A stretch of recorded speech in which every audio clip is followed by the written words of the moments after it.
அஸ்ஸலாமு அலைக்கும் வரஹ்மத்துல்லாஹி வபரகாத்துஹு. தினமும் ஒரு துஆ.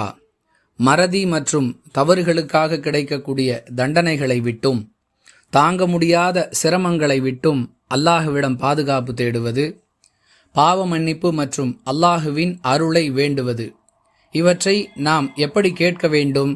அல்லாஹுவே நமக்கு கற்றுக் கொடுக்கிறான். திருக்குரானுடைய 2வது அத்தியாயத்தின் 286வது வசனத்தில் இந்த பிரார்த்தனை இடம்பெற்றிருக்கிறது. ரப்பனா லா துஆஹிதுனா இன் நசீனா அவ் அக்தஅனா ரப்பனா வலா தஹ்மில் அலைனா இஸ்ரன் கமா ஹமல்தஹு அலல்லதீன மின் கப்லினா ரப்பனா வலா துஹம்மில்னா மா லா தாகத லனா பிஹி வஅஃபு அன்னா வக்ஃபிர் லனா வரஹம்னா.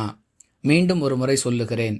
ரப்பனா லா துஆஹிதுனா இன் நசீனா அவ் அக்தஅனா ரப்பனா வலா தஹ்மில் அலைனா இஸ்ரன் கமா ஹமல்தஹு அலல்லதீன மின் கப்லினா ரப்பனா வலா துஹம்மில்னா மா லா தாகத லனா பிஹி வஅஃபு அன்னா வக்ஃபிர் லனா வரஹம்னா.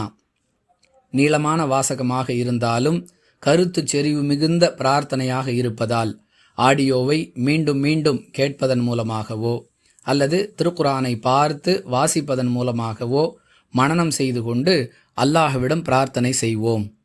இதன் பொருள் என்ன? எங்கள் இறைவா, நாங்கள் மறந்துவிட்டாலோ தவறு செய்துவிட்டாலோ எங்களை தண்டித்து விடாதே. எங்கள் இறைவா, எங்களுக்கு முன் சென்றோர் மீது சிரமத்தை சுமத்தியது போல் எங்கள் மீது சுமத்தி விடாதே.